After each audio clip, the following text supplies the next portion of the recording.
So without further ado, I would like to introduce Jerry Frostick from J&A Racing. Thanks, Jeff. Well, and again, thank y'all for having me here. I love hearing about y'all's the mission with the scholarships, and I think more than anything, I'm excited about being together again, eating lunch and just shaking hands and getting back to some normalcy.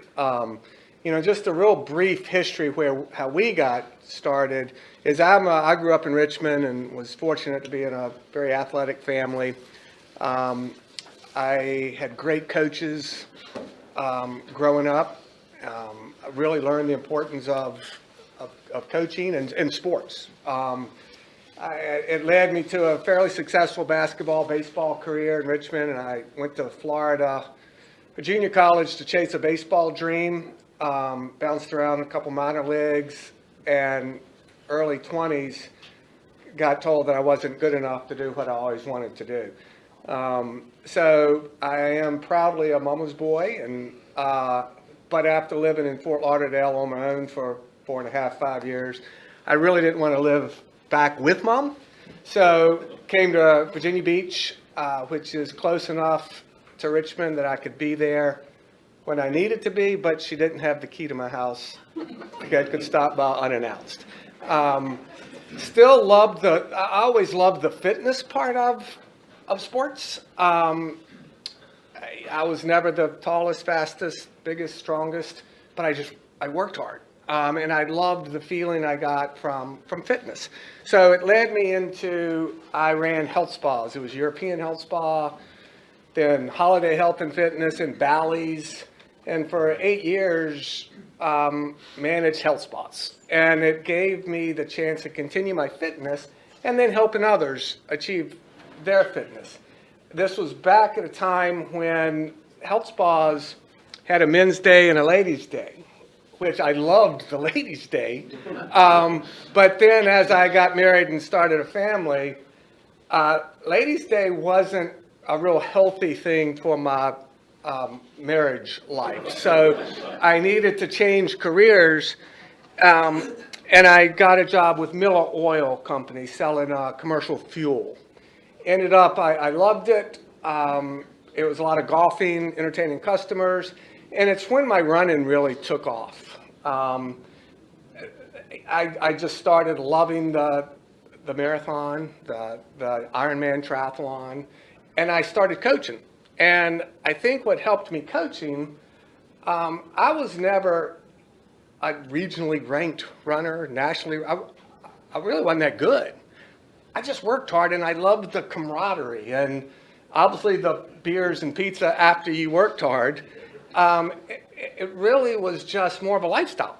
And a little with my running career, we one time I've run over 50 marathons and 5 Ironman triathlons and hundreds of half marathons. We looked at one time and they figured I had laced them up, put on a bib about 500 times. And I tell people, and out of that, how many times I broke the tape and was the fastest one out of 500 and some races? And the answer is 0.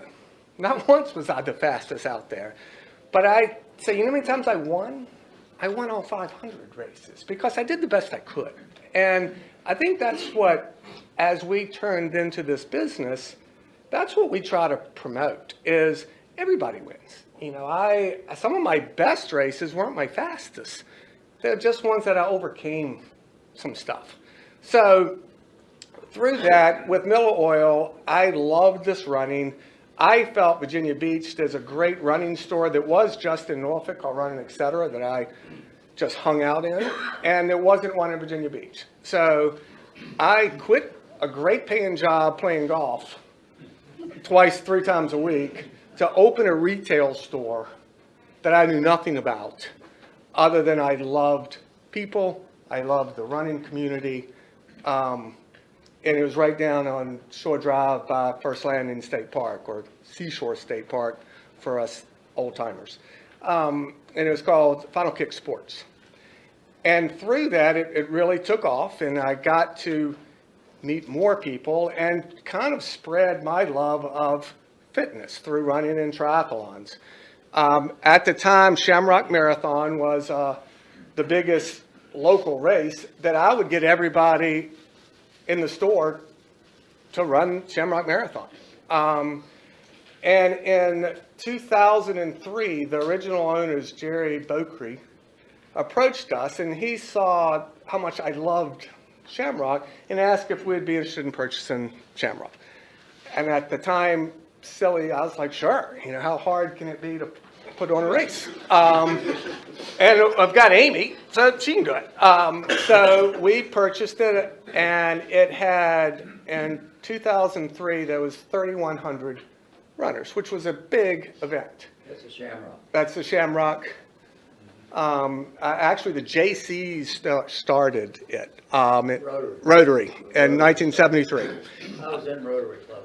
Well, In again, fact, we used to do the positions all around the track, all around the right, well, route, all around. yep, well, and I guess in 1973, there was 38 runners that did it.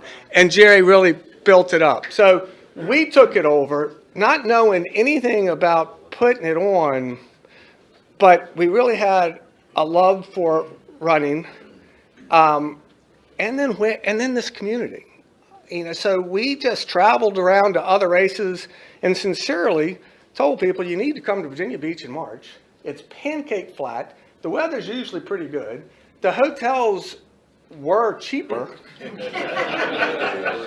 March. And it's around St. Patty's Day.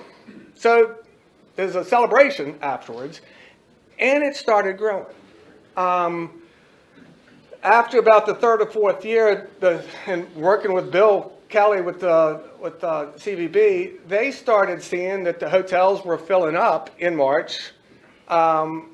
So they said, can we do other events? And so we put on a Halloween race and a Christmas race, won the Wicked 10K, which it's more of a costume party that has a big finish on the beach, and then the Surfing Santa 5-miler that 5 or 6 years ago, it set a Guinness Book of World Records for the most people dressed in a 5-piece Santa suit. Never knew that was a world record, but it still holds. And it ended up costing us thousands because you have to get it audited twice by Guinness, not Guinness, by Guinness Book of World Records, not by the beverage. But so it did and still has the record. And I think what we've learned, and I have to really commend Amy because she's the marketing behind this. For the Wicked race, she was like saying, we'll get everybody to wear costumes. And I still had my running mentality on. I'm like, who's going to wear a costume to run a 10K? She goes, oh, they'll love it. I'm like, they might wear bunny ears, but nothing else. Now, if you're not wearing a costume, people boo you. I mean, the winner will come across and people are booing them. And I think what we've seen, running is a lifestyle.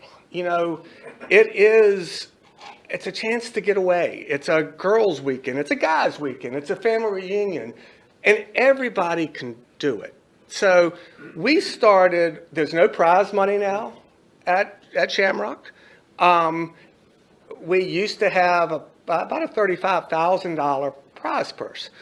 And we would get a lot of East Africans over that could fly. But they would leave. They didn't talk to anybody. And it finally ended when people said, well, who won? I'm like, I don't know. Like 3 guys were really fast, but I don't know them. So we took that money and gave it back to, we give a lot of swag. We give 4 free beers. We give hats, towels, blankets. We want an experience. So we were rolling along. Now there's 7 events. There's 3 in Norfolk and another one in Hampton, because all these cities see that it brings a great demographics where we do party hard till 6 o'clock at night. But it's a good group, you know, rolling along selling out all of their races. And then the week, March 11th, 2019, we were at the State of the City address around the table, and we had actually been up in New York City at Amy's birthday on Peloton, and people were starting to wear a mask. We had been hearing about what this virus is, and at the State of the City address, the city managers, they were saying, oh, y'all gonna have it. We're gonna do it. We might need to have more sanitizers and open the tents, but we're gonna do it. The next day, the NBA canceled, the governor declared state of emergency, and we had to cancel. With 20,000 participants coming from all over the country. And we were the first big race to have to do that. And we tried to do the best we could. We mailed everybody all their packets, which took a month to mail 20,000 packets. And for the first time, we got a lot of negative comments. We could not refund people because we put a huge structure on the beach. It's a $190,000 tent. It was already up. Everything was paid for. But we had never dealt with negativity, where people were even questioning, my integrity, where they somehow thought that I'd liked this pandemic and I just took everybody's money and now I'm in the Caribbean somewhere. And it really hurt. I think like everybody, Amy and I didn't know what to do. We ended up, and that was, social media is wonderful for marketing, but it's also horrible for people that have bad things to say are usually the loudest. So I got on it, ended up about 200 people that were just thought that I was the devil. And so I called them all. And it was the hardest thing that I've ever done. And calling them, I bet 80% of them, because I explained it. I mean, we're hurting. We don't know if our business is going to stay. I've got employees that we don't know what to do. And I bet 80% of them really apologized. Some of them went back on social media and defended us. There was 20% that it is what it is. And Amy and I, through the pandemic, again, I think we all didn't know what was happening, and we ended up, probably in May, we have a travel trailer. I have two daughters across the country. We drove across the country, took 4 weeks. We kept all of our employees, which we have 7 employees, not knowing what we're going to do with them.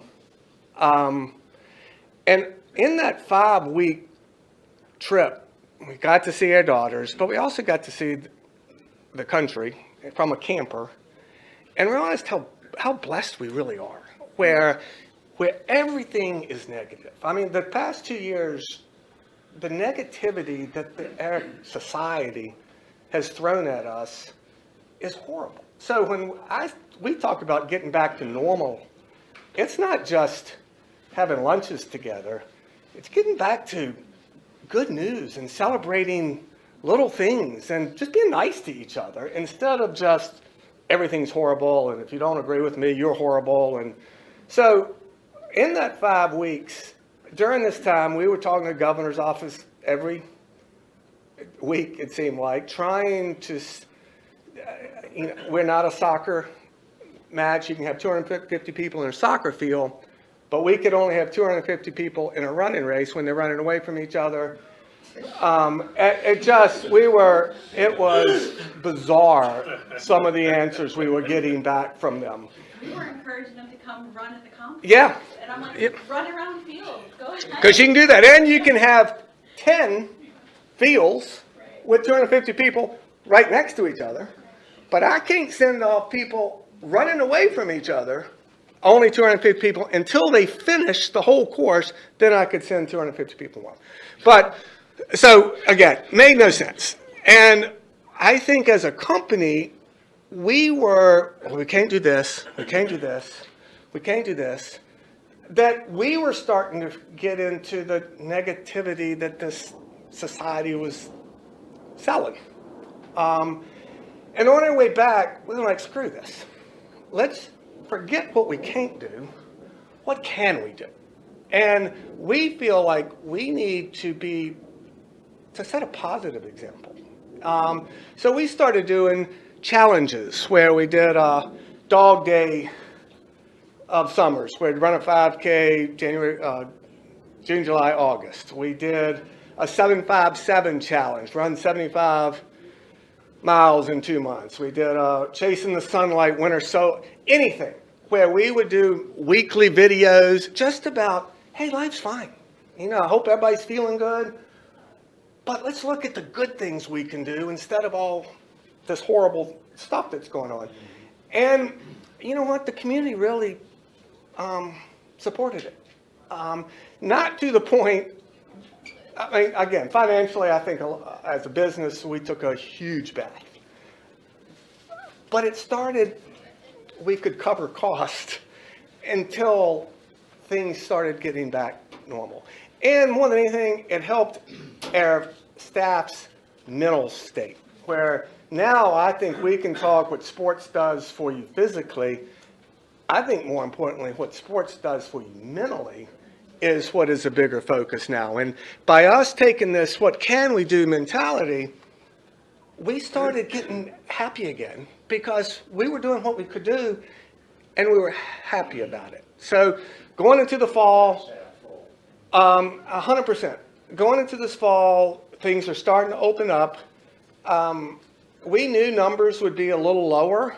We're usually very numbers driven and want to beat last year's. And we didn't care. We said for the fall, we have a Hampton race that gets 5,000 people, and we probably had 3,500. We didn't care. Let's make 3,500 people have the greatest experience they've had. Wicked, we usually get 6,500 for the Halloween race, and we probably had 5,000 people. It's still a big event, but not what we're used to, and we didn't care. We wanted welcome back, and just seeing the people, it's emotional. I mean, people were just so glad to be back.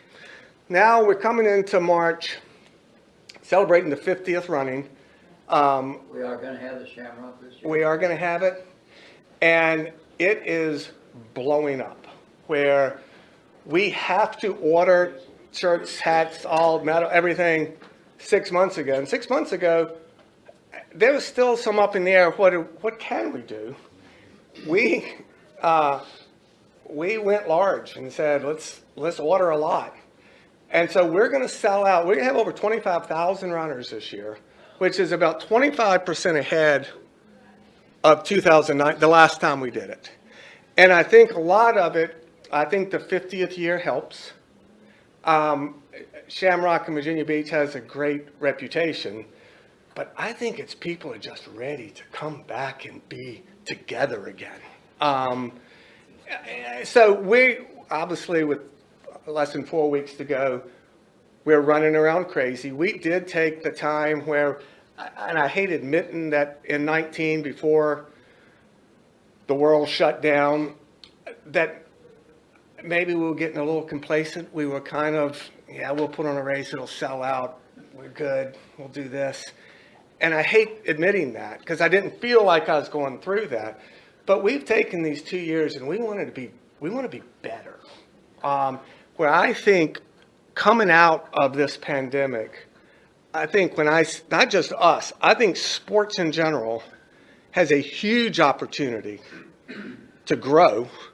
And then I think it also has a huge responsibility to give people a really positive experience, give them something to look forward to, and then feel appreciated that they came to Virginia Beach. We have a great relationship with the city. You know, we were awarded a National Race Director of the Year in 16 or 17, and we're at this national convention with the Boston Marathon and Chicago Marathon and Disney. And they ask, what are we doing why a race is still growing when there was kind of a downswing with all across the country? What are we doing different? You know, and I I said, I wish I was smart enough to say, well, there's an x plus z minus y that if you square it, you'll get this many more runners. But I'm not that smart. That I said, really, we love what we do. We love who we do it with, and we love where we do it. And we sincerely believe that. And I think if you do, people are going to come. People feel that. They feel the sincerity when they come to our event, because it's not just Amy and I. It's all of our volunteers. It's the community. I mean, we meet with, obviously, police, beach ops, landscaping, public works. They're all out there making it a community event. One time, Runner's World called Shamrock a world-class race with a hometown feel. And that's the best compliment I think that we've ever had. I don't want to be Chicago Marathon, New York City Marathon. I want to be Virginia Beach. That's what I want to promote. So we're very excited. I love what y'all are doing here. I think what we have learned through this also is to work together with groups. I know with Chuck's group, with Lauren's group, which I love, they were one of the first groups that were able to do the sand soccer this year. And she reached out to other local events looking for volunteers. And we obviously jumped on because I love what she does, but it's Virginia Beach. And I don't even know that she needed them, but it gave us a chance to give back. And so I love that. And I think we need to do more of that, where we're an unbelievable community. And we've got to, as a community, be proud of the local events that we put on. We're after, Bill and his group sometimes of traveling all over the country, bringing in out-of-towners to do events, where we bugged him enough to say, you've got local people that can put on events better, and they care more. So again, we're talking about volunteers. We do always need volunteers. We do make donations for groups.